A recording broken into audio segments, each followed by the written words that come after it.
The autumn wind rattled the windows of the modest brick house on Detroit's east side as Marcus Washington pulled his weathered pickup truck into the driveway. The maple tree in the front yard had surrendered most of its leaves to the October chill, creating a rust-colored carpet that crunched under his work boots as he approached the front door. His hands, permanently stained with concrete dust despite countless washings, fumbled with the house keys his daughter Keisha had given him months ago. Inside, the familiar aroma of his late wife Dorothy's cornbread recipe filled the air, a scent that still caught him off guard, even 5 years after her passing. The house felt warm and alive, with conversation drifting from the kitchen, a stark contrast to the silence of his own apartment across town. "Dad's here," called out Keisha's voice, followed by the sound of her heels clicking against the hardwood floors. At 28, she had inherited her mother's grace and her father's stubborn determination, though Marcus sometimes wondered if he'd given her too much of the latter and not enough time to appreciate the former. Marcus set down the bottle of wine he'd picked up from the corner store. Nothing fancy, but Dorothy had always said it was the thought that counted. He shrugged off his jacket, revealing the polo shirt Keisha had bought him last Christmas, still crisp despite being worn dozens of times. It was navy blue, a color Dorothy used to say brought out his eyes. "Something smells like heaven in here," Marcus said, embracing his daughter. She felt smaller than he remembered, though he knew it was probably just that he'd been seeing less of her lately. Work had been demanding, with the new downtown development project requiring 12-hour days and weekend shifts. "Mom's recipe," Keisha replied, her voice carrying that particular warmth reserved for family traditions. "I finally got the measurements right. Took me long enough." The kitchen buzzed with activity. Marcus's son Damon, 26, and bearing an unmistakable resemblance to Marcus at that age, stood at the stove, stirring what looked like his grandmother's famous collard greens. His girlfriend, fiancée, Marcus corrected himself, Maya, was setting the table with the good china, the same set Dorothy had insisted they register for when they got married 34 years ago. Maya looked up as Marcus entered, her smile bright but somehow cautious. She was a lovely young woman, a kindergarten teacher with infinite patience and a laugh that reminded Marcus painfully of Dorothy's. They'd been together for 3 years, and Marcus approved, though he realized with a pang that he'd never really told Damon that directly. "Mr. Washington," Maya said, coming over to give him a hug. "How was your week?" "Long," Marcus replied, settling into his usual chair at the head of the table. "But productive. We're ahead of schedule on the Morrison building. Should be wrapping up the foundation work by Christmas." It was always work with him, he realized.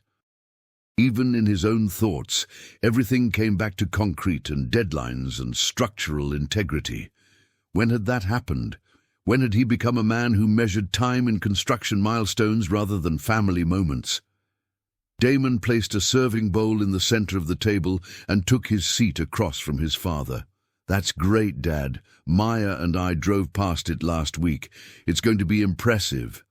Marcus nodded, studying his son's face. There was something different about Damon lately, a kind of contentment Marcus hadn't seen before. Maybe it was the stability of his job at the auto plant, or perhaps it was Maya's influence. Whatever it was, it suited him. "So," Marcus said, helping himself to the cornbread as it was passed around, "I've been thinking about the holidays. Your mom always made such a big deal about Thanksgiving. Maybe this year we could—" "Actually, Dad," Keisha interrupted gently, "we wanted to talk to you about something." The tone of her voice made Marcus look up from his plate. There was something formal about it. The way she cleared her throat before speaking, the way Damon and Maya exchanged glances.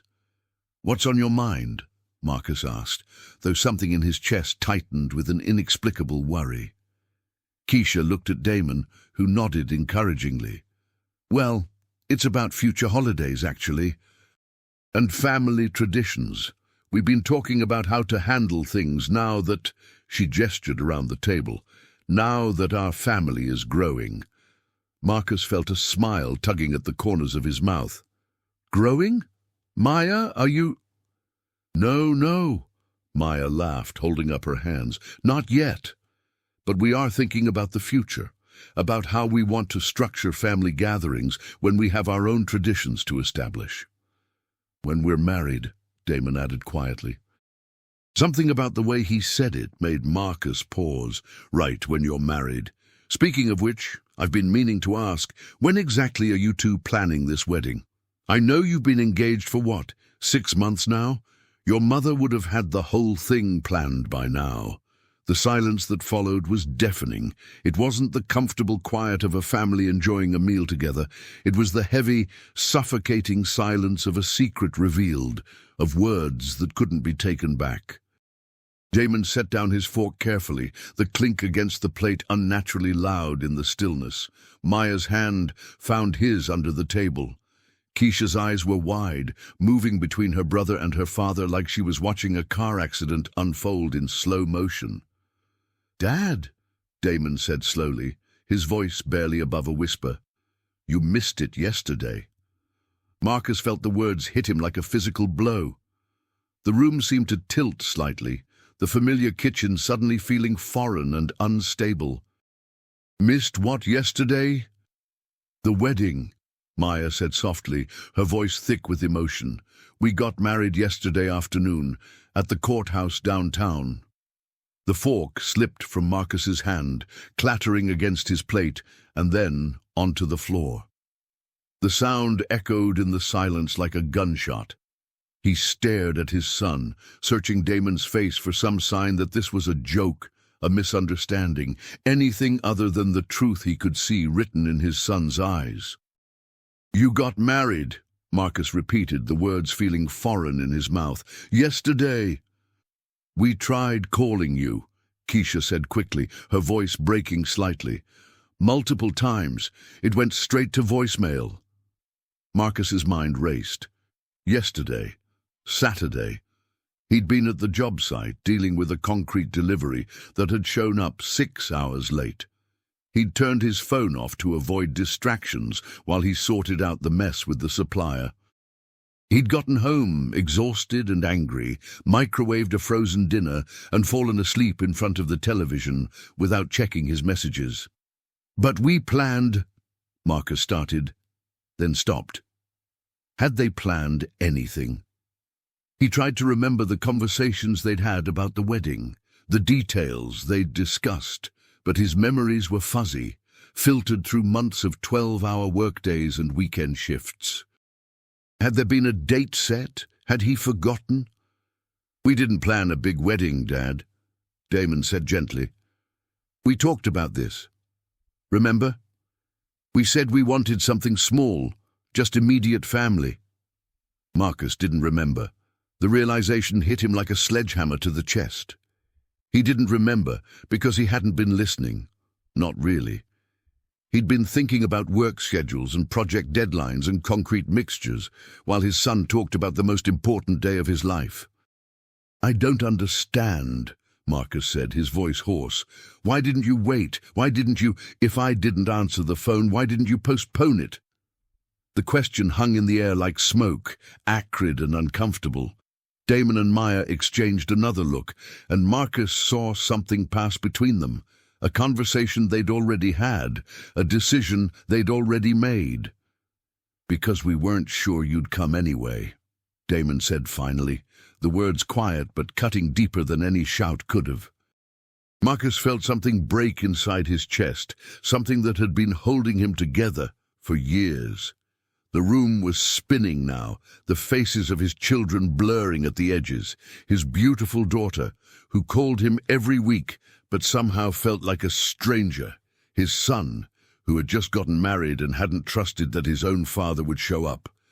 "That's not," Marcus started, then stopped. Because wasn't it true? How many family dinners had he missed because of work? How many phone calls had gone unreturned? How many times had he promised to be somewhere and then sent his regrets at the last minute because of some crisis at the construction site? "We wanted you there," Maya said, tears streaming down her face. "We really did. But we've been planning this for months, and every time we tried to nail down details with you, you were either working or too tired to focus, or you'd change the subject to work," Keisha added, her voice barely a whisper. Marcus looked around the table at his family, his children, his new daughter-in-law, and saw the truth written in their faces. He wasn't just a father who had missed his son's wedding. He was a father who had been missing from his children's lives for so long that they'd stopped expecting him to show up. The cornbread turned to ash in his mouth. The warm kitchen suddenly felt cold and unfamiliar. And Marcus Washington, who had spent his entire adult life building things, realized that while he wasn't looking, the most important thing in his world had crumbled around him. Marcus sat in his pickup truck in the parking lot of Sacred Heart Cemetery, his hands gripping the steering wheel so tightly his knuckles had gone white. The engine had been off for 20 minutes, but he couldn't bring himself to get out. Through the windshield, he could see Dorothy's headstone in the distance, a simple granite marker that read, "Beloved wife and mother," in clean, modest lettering. He'd driven here straight from Keisha's house 3 hours ago, leaving behind the awkward goodbyes and promises to talk soon that everyone knew were just politeness. The October afternoon had turned grey and cold, matching the storm brewing in his chest. The marriage certificate was in his jacket pocket. Maya had insisted he take a copy, her eyes red with tears as she pressed it into his hands at the door. "So you know it's real," she'd whispered. "So you have something to remember the day." Marcus pulled out his phone and scrolled through his missed calls from Saturday. 7 calls from Damon between noon and 2 o'clock. 3 from Keisha, 2 from Maya, and 5 text messages he'd never opened, the last one sent at 3:47 p.m. "Dad, please call. We're waiting for you." They had waited. For almost 4 hours they had waited for him to call back, to show up, to remember that his son was getting married. And when he didn't, they'd gone ahead without him. The worst part was that it wasn't the first time. Marcus forced himself out of the truck and walked the familiar path to Dorothy's grave. His feet knew the way even in his current state, past the old oak tree, around the small pond, 12 rows back from the main road. He'd been coming here every Sunday for 5 years, rain or shine, to talk to his wife about things he couldn't tell anyone else. "Hey, baby," he said softly, settling onto the small stone bench he'd had installed beside her grave. I messed up real bad this time." The wind rustled through the bare branches above, and for a moment Marcus could almost hear Dorothy's voice in the sound, that gentle tone she used when he was being stubborn about something important. "Damon got married yesterday," he continued, his voice cracking. "Our baby boy got married, and I wasn't there. Didn't even know it was happening." He pulled out the marriage certificate and stared at it through blurry eyes. The officiant's signature was bold and official. The witnesses, Keisha and Maya's sister, had signed in careful script, and there at the bottom, Damon Alexander Washington and Maya Elizabeth Johnson, husband and wife. "Remember when he was 8 and said he was going to marry that little girl from down the street? What was her name? Jessica something. You told him he had to ask her daddy's permission first, and he marched right over there with that serious little face of his." Ooh. Marcus wiped his eyes with the back of his hand, remembering Dorothy's laughter that day, the way she'd watched from the kitchen window as their son had a very formal conversation with their neighbor about future marriage intentions. "You always said I worked too much," Marcus said to the headstone. "Even when we were young and struggling, you said I was going to miss the important stuff if I didn't slow down. I told you I was building a future for our family, providing for you and the kids." A young couple walked past, hand in hand, placing flowers on a grave 2 rows over. They couldn't have been much older than Damon and Maya, and watching them made Marcus's chest ache with a fresh wave of grief, not just for Dorothy, but for all the moments he'd let slip away. "I kept working after you died," he continued, "kept telling myself it was what you would have wanted. Keep providing, keep building, keep moving forward. But I think I was just scared to stop.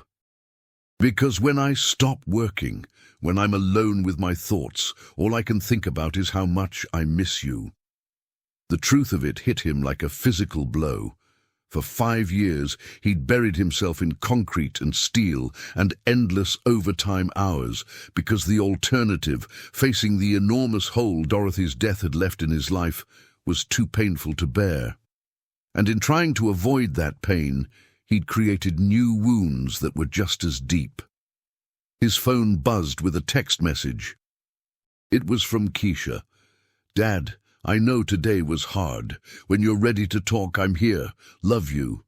Marcus stared at the message, realizing that his daughter had been reaching out to him for months, calling to check on him, inviting him to family dinners, trying to keep him connected to their lives.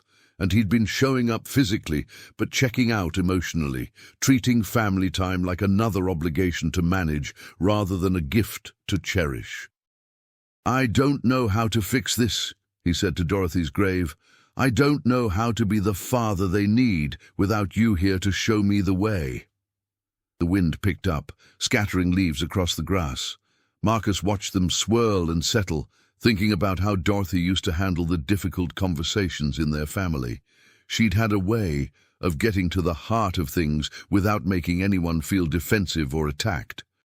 She'd listened first, asked gentle questions, and somehow always knew exactly what needed to be said. Marcus's phone rang, startling him from his thoughts. It was Robert, his foreman, probably calling about the Morrison project. Marcus almost answered out of habit, then stopped. He looked at the phone, then at Dorothy's headstone, then at the marriage certificate still clutched in his other hand. He sent the call to voicemail. For the first time in 5 years, Marcus Washington chose to let work wait. "I need to learn how to be present," he said aloud. "Not just physically there, but really present, the way you always were." He thought about the conversation at dinner, about the careful way his children had approached the subject of family traditions and future holidays. They'd been trying to tell him something important, and he'd been too focused on his own agenda to really hear them. "They're protecting themselves from me," he realized, the words bitter in his mouth.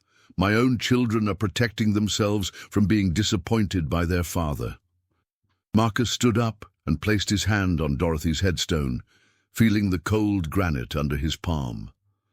"I don't know if it's too late to change things, but I have to try. For them. For you. For the family we built together." He pulled out his phone and opened his text messages. The conversation with Damon showed dozens of unopened messages going back months, updates about work, photos of him and Maya, invitations to dinner that Marcus had declined or forgotten about. The conversation with Keisha was similar, full of unanswered attempts at connection. Marcus scrolled to the top of Damon's message thread and began reading from the beginning.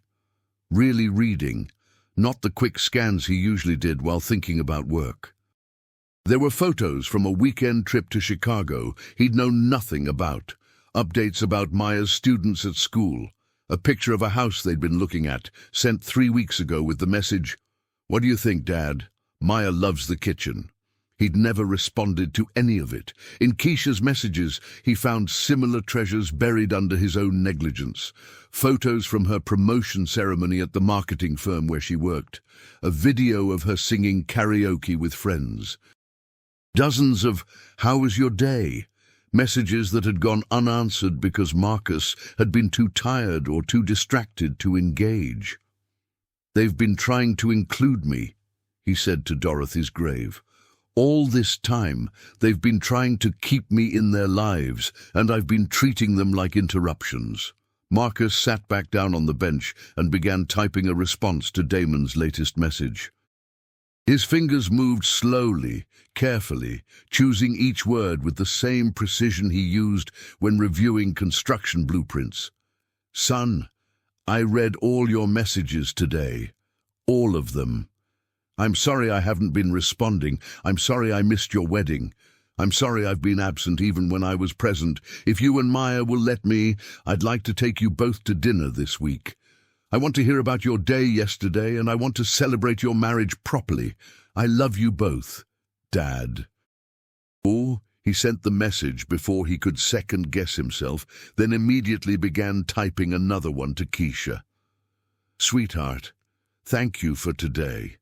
Thank you for trying to keep our family together, even when I've been making it hard. I know I have a lot to make up for. I love you, Dad." The responses came quickly. Damon: "We'd love that, Dad. How about Wednesday night?" Keisha: "Love you too, Dad. We'll get through this."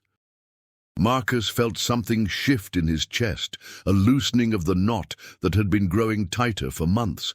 It wasn't forgiveness. That would take time and effort and proof that he could change. But it was hope. It was the first crack of light in a darkness he'd been carrying for too long. "I'm going to do better," he promised Dorothy's headstone. "I'm going to be the man you married, the father you wanted our children to have. I'm going to learn how to be present." What it is? As he walked back to his truck, Marcus made a mental list of things he needed to do. Call in sick tomorrow and spend the day going through 5 years of accumulated family photos and messages. Visit Maya's school and meet her students she was always talking about. Ask Damon about the house they were looking at and offer to help with the inspection if they decided to make an offer. Most importantly, he needed to learn how to listen. Really listen. The way Dorothy had always listened to him when he came home frustrated with work problems or worried about money or struggling with the weight of providing for a family. Marcus started his truck and headed home, but instead of turning toward his empty apartment, he found himself driving toward Damon and Maya's place. He had a new daughter-in-law to get to know and a son whose marriage he needed to celebrate properly, even if he was a day late. The foundation of his family had cracks in it, deep ones that had been growing for years. But Marcus Washington knew something about foundations. He knew that with enough care, enough attention, and enough commitment to the work, even the deepest cracks could be repaired. It was never too late to rebuild something worth saving. Maya's third-grade classroom smelled like crayons and apple juice, with colorful alphabet letters dancing around the walls and student artwork covering every available surface. Marcus stood in the doorway, feeling enormous and out of place among the tiny desks and child-sized chairs. It was Tuesday afternoon, 3 days after the dinner that had changed everything, and he'd taken the entire week off work. The first time in 5 years he'd used vacation days for something other than handling Dorothy's estate paperwork.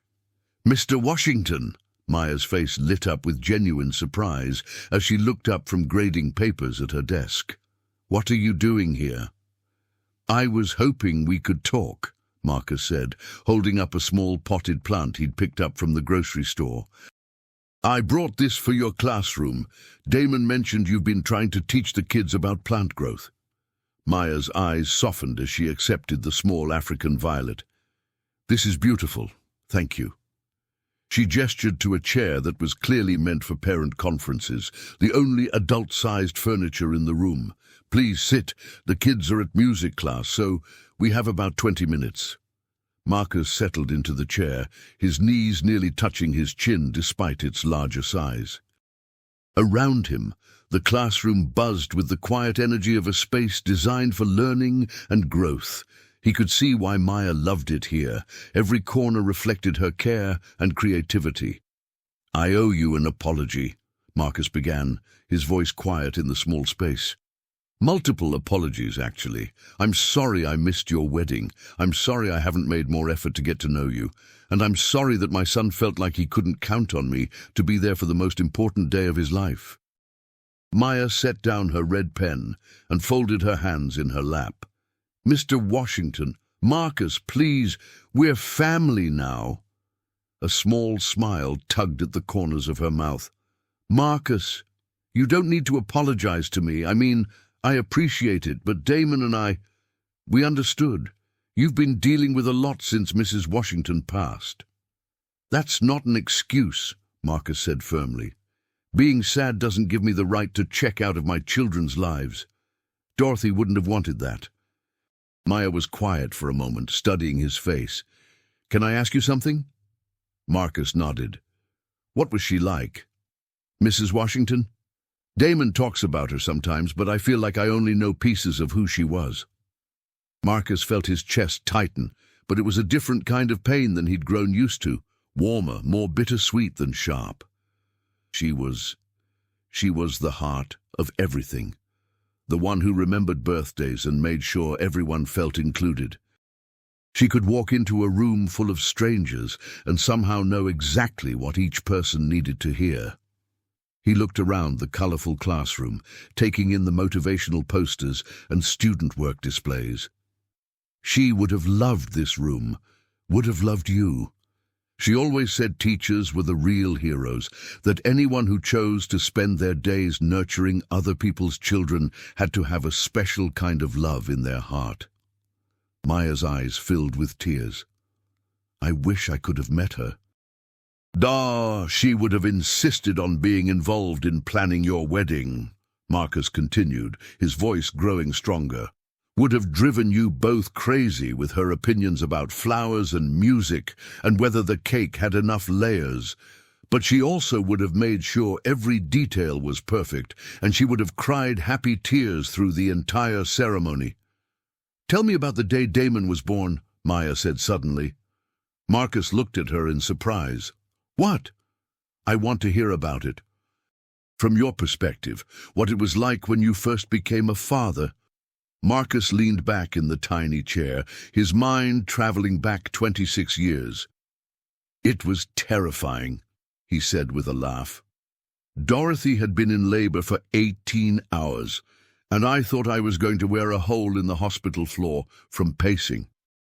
When they finally let me into the delivery room, this tiny, wrinkled little person was screaming at the top of his lungs, and all I could think was, I'm responsible for keeping this human being alive." Maya smiled, settling back in her chair like she was listening to a favorite story. "The nurse put him in my arms, and he just stopped crying. Looked right at me with these huge dark eyes, like he was trying to figure out who I was. And I remember thinking, I will do anything to protect you.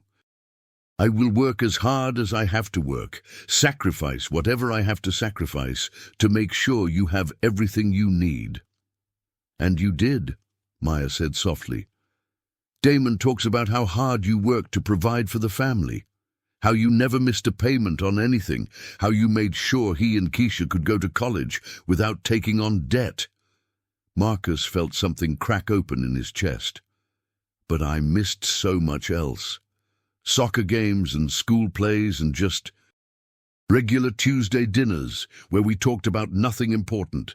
I thought providing meant earning money and paying bills. I didn't understand that the most important thing I could provide was my presence." Maya reached across the small table between them and touched his hand. "It's not too late, you know, to be present.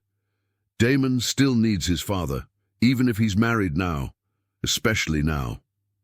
"I don't know how to fix this," Marcus admitted.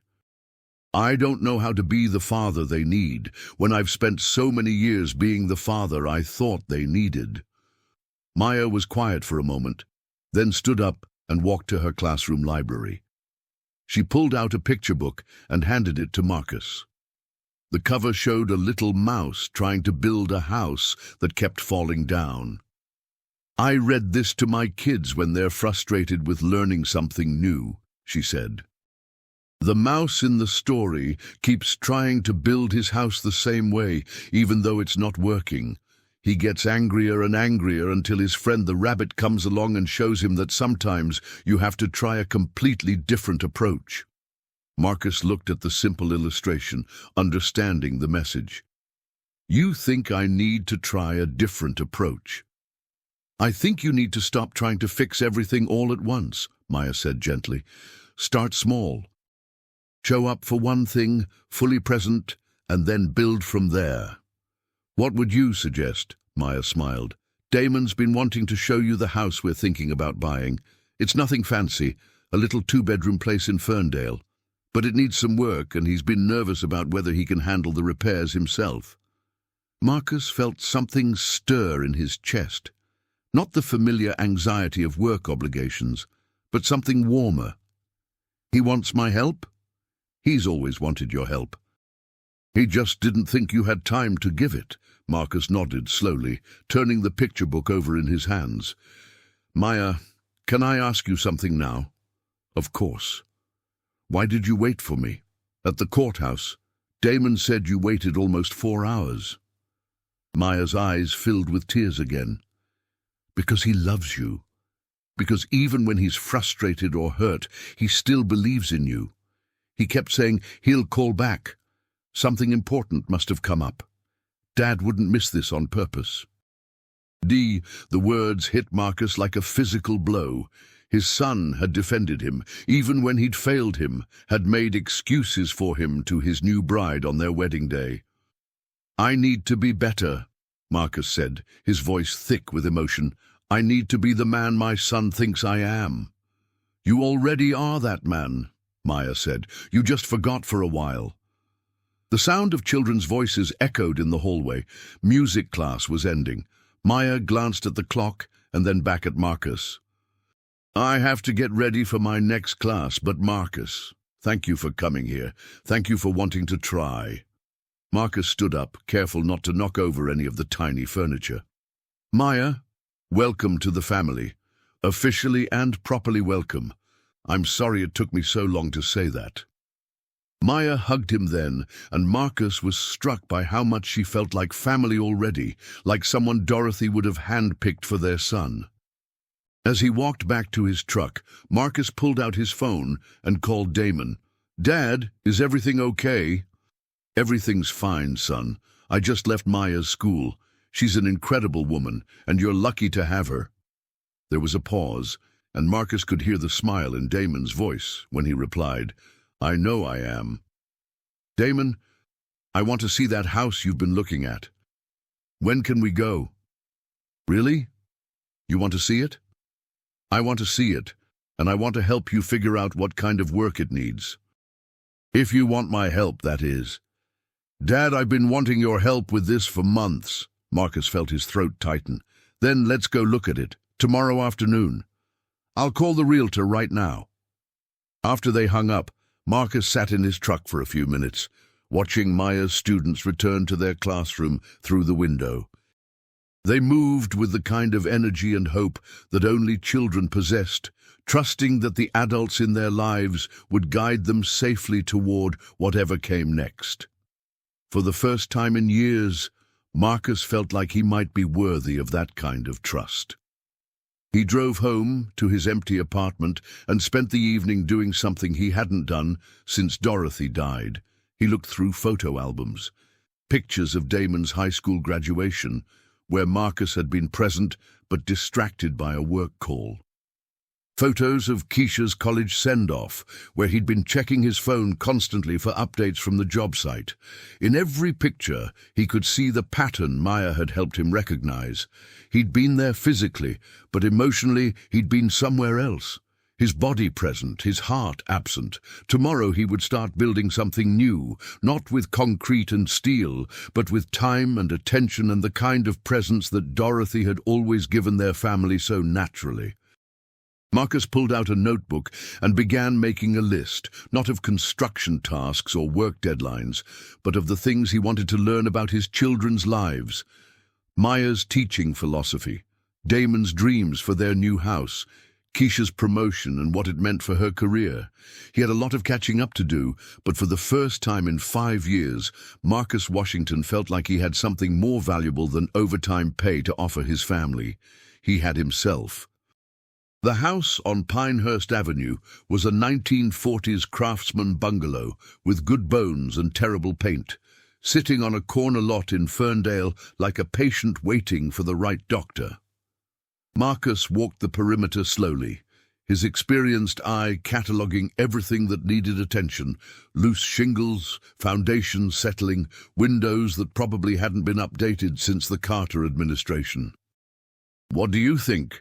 Damon asked, his voice carrying the particular anxiety of someone who desperately wants approval but is afraid to ask for it directly. Marcus ran his hand along the front porch railing, testing its stability. The wood was solid oak underneath layers of peeling paint, quality craftsmanship that had been neglected but not ruined. "I think it's got potential," he said carefully, "but it's going to need work." Maya emerged from the front door with the realtor, a cheerful woman in her 50s who had been showing them houses for 3 months. "The inspection report came back clean on the major systems," Maya said. "Roof is sound, furnace was replaced 2 years ago, and the electrical was updated in the 90s. Marcus nodded, still running his hands along the porch structure. "Mind if I take a look at the basement?" "Of course," the realtor said. "The seller is very motivated." The house has been empty for 6 months, since his mother passed. As they headed inside, Marcus noticed the way Damon and Maya moved through the space, pointing out features to each other, discussing furniture placement, already seeing it as home. The hardwood floors were original but in good condition, the kitchen was small but functional, and the living room had the kind of natural light Dorothy would have loved. In the basement, Marcus found what he'd expected: minor foundation settling that had caused some cosmetic cracking, but nothing structural. The previous owner had clearly been handy. There was a well-organized workshop in one corner and evidence of careful maintenance throughout the house's systems. "Dad!" Damon's voice came from behind him. "What's the verdict?" Marcus turned to find his son standing at the bottom of the stairs, with Maya beside him. They were holding hands, and there was something vulnerable in their expressions, the look of people who had found something they wanted but weren't sure they could have it. "The verdict," Marcus said slowly, "is that whoever owned this house before loved it. They took care of it. The foundation is solid. The important stuff is all in good shape. Everything else is just cosmetic." "So you think we should make an offer?" Maya asked. Marcus looked around the basement one more time, then back at his son and daughter-in-law. "I think you should make an offer, and I think, if you want, I could help you with some of the improvements." The smile that spread across Damon's face was like sunrise after a long night. "You'd really help us fix it up? Son, I've been building things for 35 years. I'd love to help you build your first home." 3 weeks later, on a crisp November Saturday, Marcus stood in that same basement, wearing his oldest work clothes and feeling more useful than he had in months. The house was officially theirs now, and they'd spent the morning planning their renovation priorities. "Okay," Marcus said, consulting the list they'd made together. "We tackle the easy stuff first. New paint throughout, refinish the hardwood floors, update the bathroom fixtures. Then we move on to the bigger projects, opening up the wall between the kitchen and dining room, maybe adding a deck off the back." Damon was perched on a sawhorse, taking notes on his phone. "How long do you think it'll take?" "Depends how much time we can dedicate to it," Marcus replied. "If we work weekends, and I can take some vacation days, maybe 6 months for the major stuff." "Dad," Damon said quietly, "I can't ask you to use your vacation days for this." Marcus set down his measuring tape and looked at his son. "Damon, do you know how I've spent my last 5 vacation days, sitting alone in my apartment, watching television and feeling sorry for myself? This isn't me doing you a favor. This is you giving me something to look forward to." Maya appeared at the top of the basement stairs, carrying a tray of coffee and the homemade cookies she'd brought from her classroom's bake sale. "How's the planning going down there?" "Your husband thinks I'm being too generous with my time," Marcus called up to her. "Your son thinks his father has better things to do than help build his future," Damon shot back, but he was smiling. Maya descended the stairs carefully, balancing the tray. "Well, your wife thinks you're both overthinking this. Marcus, you want to help. Damon, you need help. It's not complicated." Marcus accepted a cup of coffee gratefully, inhaling the familiar aroma. Maya made it strong, the way Dorothy used to. "She's got a point," he said to Damon. "Sometimes the simple answer is the right answer." They spent the rest of the morning measuring rooms and discussing paint colors, and Marcus found himself relaxing in a way he hadn't in years. There was something deeply satisfying about planning a project with no deadline pressure, no client demands, no profit margins to consider.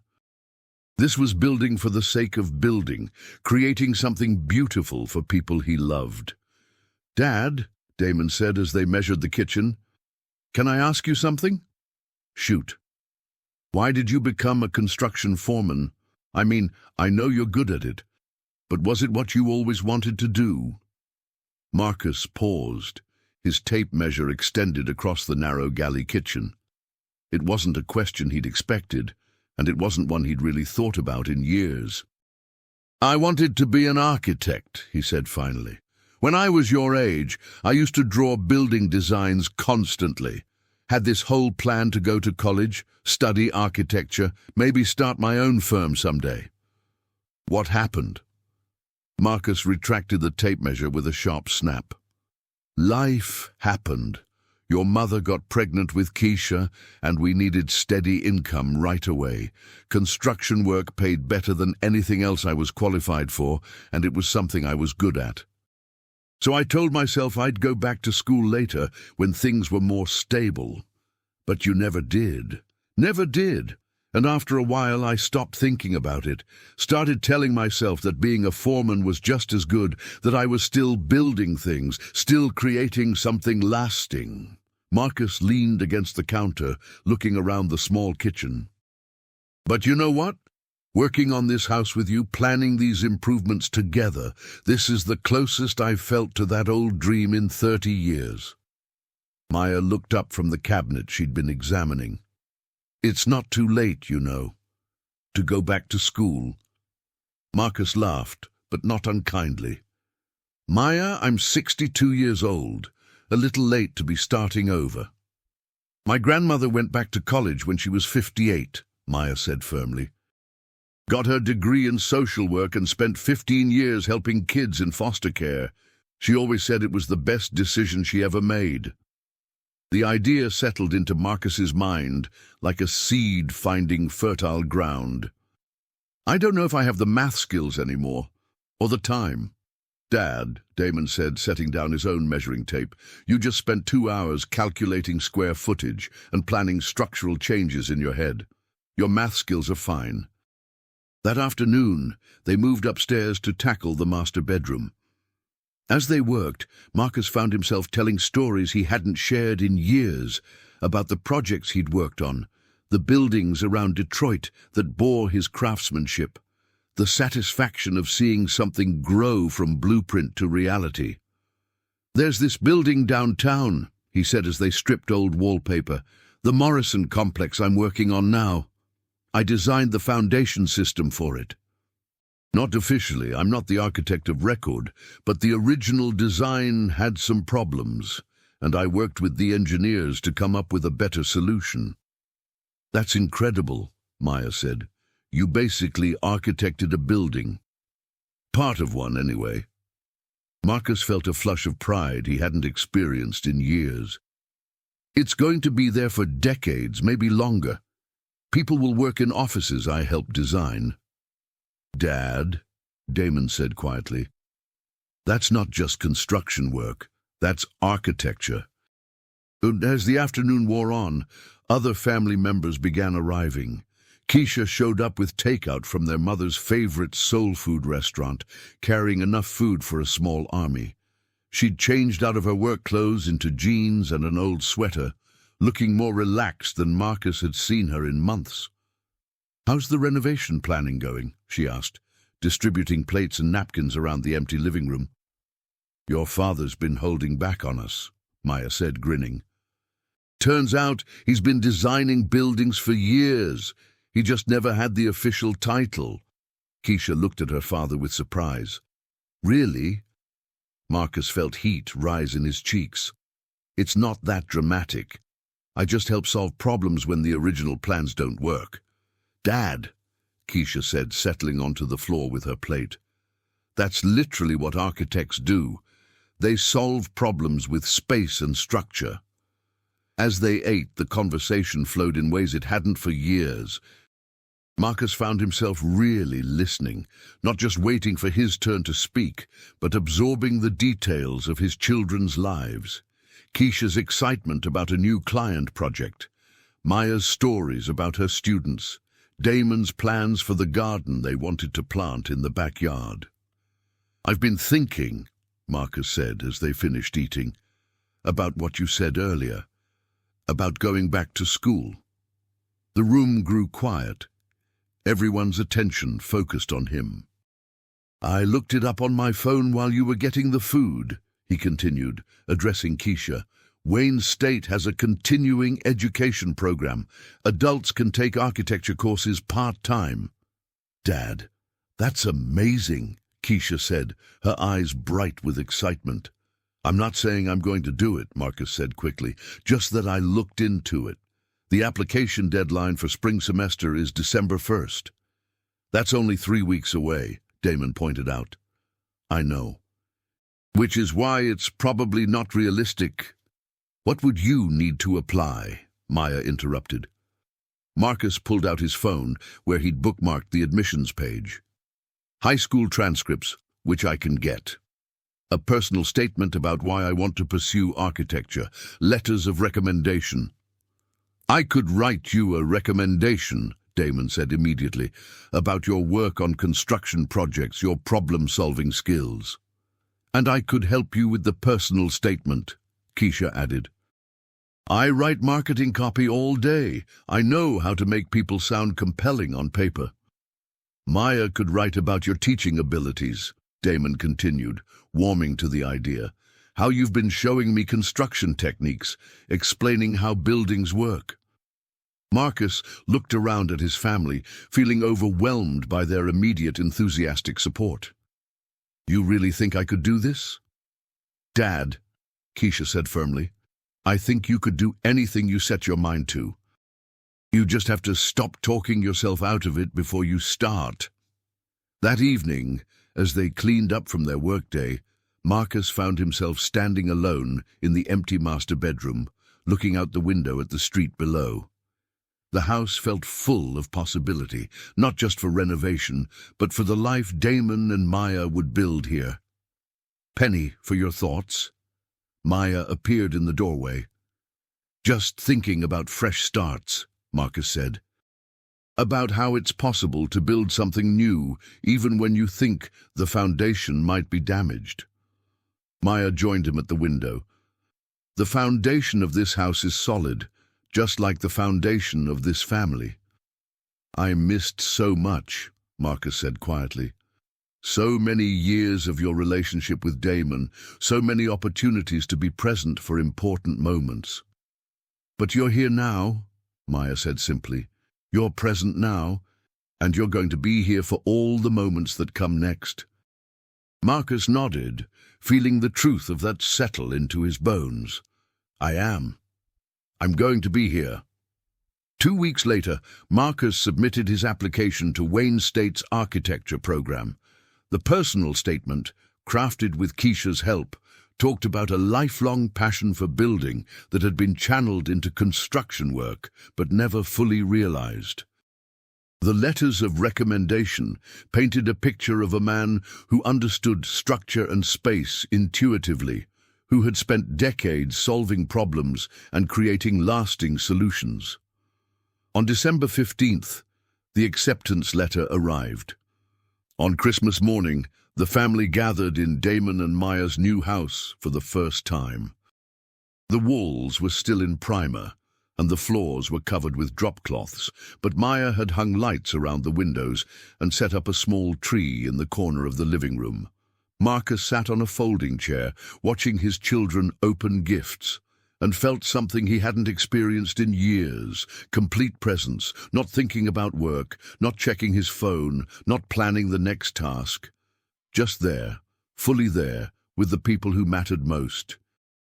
"Dad," Damon said, handing him a wrapped package, "this is from Maya and me." Marcus opened it carefully to find a framed photograph, a picture of the three of them from the day they'd first toured the house, standing on the front porch with the realtor. But it wasn't the photo that made his throat tighten. It was the handwritten note tucked into the frame. "To Dad, Marcus. Thank you for showing us that it's never too late to build something beautiful. We can't wait to see what you create next. Love, Damon and Maya." "There's one more thing," Maya said, producing a small wrapped box. Inside was a keychain with a house-shaped pendant and an engraving. "Marcus Washington, Architect." "It's a little premature," Damon said with a grin, "but we thought you might like something to aspire to." Marcus held the keychain up to the light, watching it gleam. Architect. Not construction foreman, not just someone who followed other people's plans, but someone who created them. "I love it," he said, his voice thick with emotion. "I love both of you." As the afternoon wore on, Marcus found himself thinking about Dorothy, wishing she could see this moment.